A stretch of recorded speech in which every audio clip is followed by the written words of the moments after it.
Dito nyo na. Anong oras ba ano nyo? 6:30 na. Oh. Meeting ka na.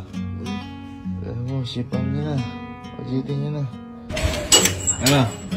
Nado na kayo? Tara na. Kaya nyo na.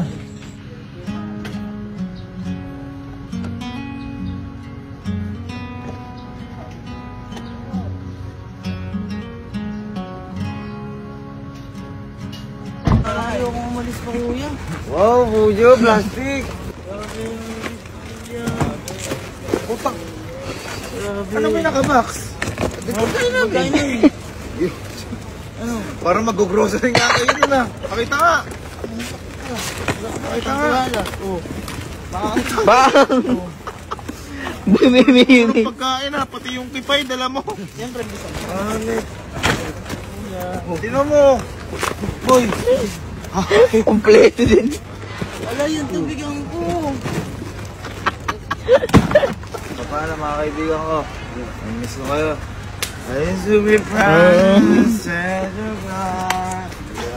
Kaya nyo. Sisidin nyo lahat ng makikita nyo. Tandaan nyo yan. Sige, magkano na kayo. Lumayag na kayo. Kala mga kaibigan. Eh, teka pala.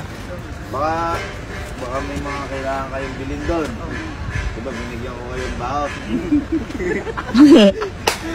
Binigyan ko na kayo sobra. Kuya naman, wag naman ganyan. Uy, ayaw mata, boy. Para naman ano yan. Uy! Grabe naman yan. Biling ko na yung parit ko. Yung na lahat talaga the best. Lover us. Bilhin niyo yung ano. Bili kayo din sa dagat ng ano. Seashell. Tanong kayo Shokoy. 7 days. Oh, hindi pa ba kaya sila? Ilan yan? 5. Wala. Ay, naghahanap pa, boy. Gusto pa ng ano. Kailangan ba 7 days? 7 din. Okay, 7 no. Wala talaga!